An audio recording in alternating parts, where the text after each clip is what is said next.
என் தங்கப்பிள்ளையே, மகா சிவராத்திரியோடு கூடி வந்திருக்கின்ற பிரதோஷத்தின் இந்த மங்கள வெள்ளிக்கிழமையில் இந்த வராகியானவள் உன்னை மனமகிழ்ச்சியோடு காண வந்திருக்கின்றேன். என் தங்கமே, இது போன்ற ஒரு பேரதிர்ஷ்ட நாள் அத்தனை சுலபமாக கிடைத்து விடுவதில்லை. என் பிள்ளையே, இன்று உனக்கு கிடைத்திருக்கின்றது. அது மட்டுமல்லாமல் இன்று இந்த வராகி என்னுடைய வாக்கினையும் கேட்கின்ற பாக்கியத்தை நீ பெற்றிருக்கின்றாய். என் தங்கமே, உன்னுடைய தாயானவள் இன்று உனக்கு நல்ல வாக்கினை அள்ளி கொடுப்பதற்காக வந்திருக்கின்றேன். என் குழந்தையே, நீ இன்று சிவபெருமானை வழிபட வேண்டிய நாள் அல்லவா? நந்தி தேவரையும் வழிபட வேண்டிய நாளாக உனக்கு இன்று சேர்த்து கிடைத்திருக்கின்றது. என் குழந்தையே, உன்னுடைய வாழ்க்கையில் அதிசக்தி வாய்ந்ததொரு மாற்றத்தை இன்று காணப்போகின்றாய். இன்று நீ செய்ய நினைக்கின்ற ஒவ்வொரு செயலிலும் உனக்கான வெற்றியினை பெறப்போகின்றாய். என் குழந்தையே, அது மட்டுமல்லாமல் இன்று உன்னுடைய வாழ்க்கையில் நீ எதையெல்லாம் முன்னேறி சென்று தொட வேண்டும் என்று நினைத்து பின்னோக்கி ஒரு நாள் நகர்த்தப்பட்டாயோ, அதில் உன்னுடைய அந்த தடங்கள் இன்று நீங்கி நீ நினைத்தது போலவே அந்த வெற்றியையும் தொடரத்தான் போகின்றாய். எந்த ஒரு செயலிலும் ஒரு அடி கூட பின்வாங்கி நிற்க என் குழந்தை நீ நினைத்து விடாதே. எல்லாவற்றிற்கும் மேலாக உனக்கான நல்லதொரு முன்னேற்றம் இன்று உன்னுடைய கண் முன்னே தெரிய போகின்றது. என் பிள்ளையே, இன்று உன்னுடைய வாழ்க்கை எதை நோக்கி பயணிக்கின்றது என்பதற்கான ஒரு தெளிவு கிடைத்துவிடும். எந்த ஒரு விஷயம் இன்று உன்னுடைய மனதிற்குள் இருந்து குழப்பத்தை தந்து கொண்டிருந்ததோ அது அப்படியே நீங்கிவிடும். என் பிள்ளையே, இன்று நீ செய்ய வேண்டிய மிக முக்கியமான விஷயம் என்ன தெரியுமா? சிவபெருமானை வழிபட்டு அவருக்காக இன்று நீ தியானம் இருந்து அவர் மனதை நீ குளிர வைக்க வேண்டும். இன்று இரவு முழுவதும் உனக்கான நாள். உனக்கும் சிவபெருமானுக்கும் இடையில் இன்று உன்னுடைய வேண்டுதல்களை எல்லாம் நிறைவேற்றக்கூடிய போராட்டம் மட்டுமே நடக்க வேண்டும். ஆர்ப்பாட்டங்கள் இல்லாத ஒரு நல்ல வழிபாட்டை அம்மா உன்னிடத்தில் எதிர்பார்க்கின்றேன். என் பிள்ளையை, பொதுவாக இந்த போன்ற நாட்களில் சிவபெருமானை காண்பான் உனக்கு பேரதிர்ஷ்டம் என்று அம்மா சொல்லி இருக்கின்றேன். அதே நேரத்தில் அவரை கண்டதற்கு பதிலாக நீ என்னை கண்டாலும் உனக்கு பேரதிர்ஷ்டம்தான். சிவபெருமானின் அம்சமான உன் வராகியானவள் நானே உன்னை தேடி வந்திருக்கிறேன் என்றால் இதைவிட பேரதிர்ஷ்டம் உன் வாழ்க்கையில் என்ன இருக்கப் போகின்றது? இன்று இந்த பேரதிர்ஷ்டத்தினை நீ தவற விட்டு விடாதே. என் பிள்ளையே, அடைய வேண்டிய இலக்கை ஒரு நாளும் விட்டுவிட நினைக்காதே. உன்னுடைய வேலையை நீ நேசிக்க வேண்டும். வெற்றி என்பது நீ தொடர்ந்து கொடுக்கும் முயற்சியில் இருந்து மட்டும் நீ வருவதை தட்டி விடாதே. ஒவ்வொரு முயற்சிக்கு பின்னாலும் உனக்கான வெற்றி காத்து கொண்டிருக்கின்றது என்பதனை ஒரு நாளும் நீ மறக்கக்கூடாது. அனுபவம் என்பது வாழ்க்கையில் என்ன தெரியுமா? எதை எப்படி செய்ய வேண்டும் என்பதில் கிடையாது. எதை எப்படி எப்பொழுது செய்யக்கூடாது என்பதுதான்.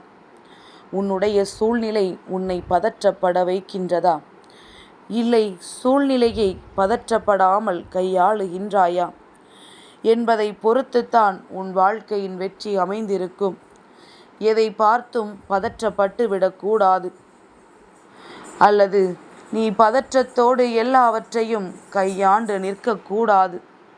என் தங்கமே, பதற்றம் என்ற ஒன்று அனைத்தையும் தலைகீழாக புரட்டி போட்டுவிடும் என்பதனை நீ மறந்து விடாதே.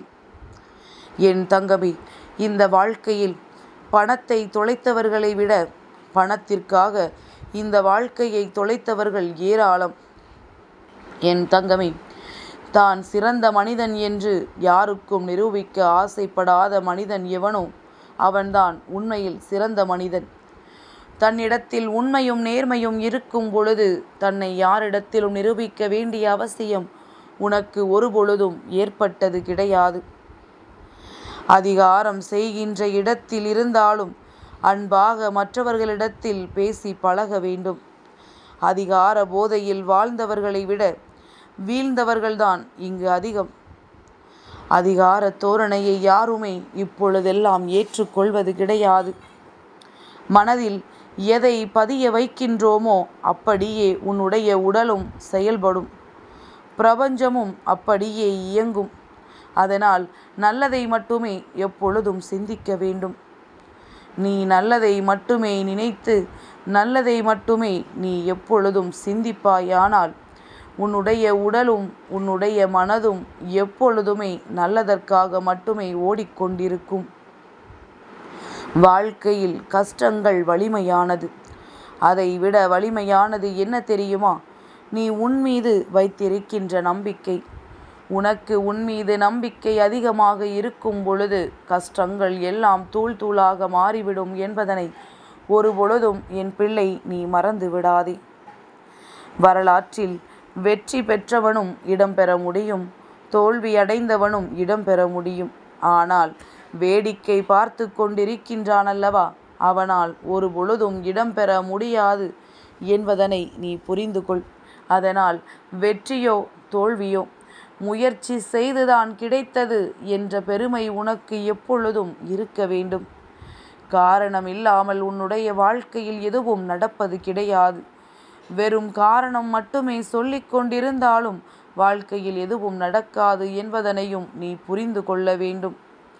கடந்தவை எல்லாம் கசப்பான நிகழ்வுகள் என்றால் அதை மீண்டும் நீ ருசிக்க நினைக்காதே. அதை விட்டு புதியதொரு நாளை நீ தொடங்க நினைத்தால் போதும். அனுபவம்தான் இந்த வாழ்க்கையை உனக்கு இந்த அளவிற்கு மெதுவாக கற்றுக் கொடுத்திருக்கின்றது.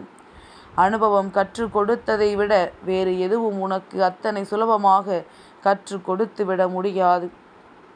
வாழ்க்கை ஒரு பயணம். நல்லதோ கெட்டதோ நகர்ந்து கொண்டே இருக்க வேண்டும். இன்பம் வந்தால் ரசித்து கொண்டே செல்ல வேண்டும். அதே நேரத்தில் துன்பம் வந்தால் சகித்து கொண்டே செல்ல வேண்டும். தேங்கி நிற்பாயானால் துயரம் வந்துவிடும். வாடி நின்றால் வருத்தம் உன்னை வாட்டி எடுத்துவிடும். ஓடி சென்று கொண்டே இருப்பதுதான் எப்பொழுதும் பொருத்தமாக இருக்கும். நீ நதி போல வளைந்து நெளிந்து இலக்கை அடையும் வரை ஓடிக்கொண்டே இருக்க வேண்டும். என் பிள்ளையே, இந்த வாழ்க்கையில் ஒரு நொடி நீ நின்று விட்டால் உன்னை பின் தொடர்ந்து வந்து கொண்டிருப்பவர் உன்னை முன்னேறி சென்று விடுவார். ஒரு தொழிலானாலும் சரி, ஒரு கல்வியானாலும் சரி, எந்த ஒரு செயலானாலும் உன்னை ஒருவர் போட்டி போட்டு பின்தொடர்ந்து வந்து கொண்டிருக்கின்றார் என்கின்ற எண்ணத்தை முதலில் நீ புரிந்து கொள்ள வேண்டும். எங்கே நீ அமைதி அடைகின்றாயோ, எங்கே நீ ஓய்வெடுக்க துணிகின்றாயோ, அங்கே அவர்களின் வெற்றி உறுதி செய்து பட்டு விட்டது என்பதனை நீ மறந்து விடாதே. என் பிள்ளையே, இந்த வாழ்க்கை ஆரம்பத்தில் உனக்கு அதிக கஷ்டங்களை கொடுத்தது போல தோன்றும். அதன் பிறகு உனக்கு அதுவே சற்று குறைந்ததாக தோன்றும். காலம் செல்ல செல்ல அது உனக்கு பழகி போய்விடும். அதன் பிறகு எந்த ஒரு விஷயமானாலும் உனக்கு தெரியாதது என்று எதுவும் இல்லை என்பதை நினைக்கத் தொடங்கும். இப்படித்தான் உன்னுடைய வாழ்க்கையில் பல நல்ல நிகழ்வுகளை நீ அடுத்த கட்டத்தை நோக்கி நகர்த்த வைப்பாய். ஆரம்பத்தில் வலிகளையும் வேதனைகளையும் கொடுத்த வாழ்க்கை அதன் பிறகு இவ்வளவுதானா, எல்லாம் சரியாகிவிடும் என்ற மனநிலையை உனக்கு கொடுத்துவிடும். கஷ்டங்களை கொடுத்தது எல்லாம் சந்தோஷங்களை கொஞ்சம் கொஞ்சமாக உனக்கு மீட்டு கொண்டு வந்துவிடும். என் பிள்ளையே, என்னவாக இருந்தாலும் சரி, எல்லாவற்றையும் மறந்து இன்று நீ சிவபெருமானின் அன்பையும் அருளையும் பெற்று அவருடைய நாமத்தை உச்சரித்து கொண்டே இருந்தால் போதும். என் பிள்ளையே, அவர் உன்னை தேடி ஓடி வருவார். ஓம் சிவாய நமக, ஓம் நமச்சிவாய என்று என் பிள்ளை இன்று நீ சொல்லிக் கொண்டே இரு. உனக்கு இன்று என்ன சோதனை வந்தாலும் உன்னை அதிலிருந்து அவர் மீட்டெடுப்பதோடு மட்டுமல்லாமல் இனி உன்னுடைய வாழ்க்கையில் எல்லாவற்றையும் மாற்றி கொடுப்பார். உன்னால் நம்ப முடியாத பல மாற்றங்களை இன்றிலிருந்து நீ உணரப்போகின்றாய். இதைவிட உன்னுடைய வேண்டுதல்களை நிறைவேற்றக்கூடிய நல்லதொரு நாள் உனக்கு கிடைத்து விடாது. கிடைத்த அதிசக்தி வாய்ந்த நாளை பயன்படுத்தி கொண்டு என் பிள்ளை உன்னுடைய வேண்டுதலை நீ நிறைவேற்றி கொள்ள வேண்டும். என் தங்க பிள்ளைக்கு இந்த வராகி அம்மாவினுடைய ஆசீர்வாதங்கள் எப்பொழுதும் உண்டு.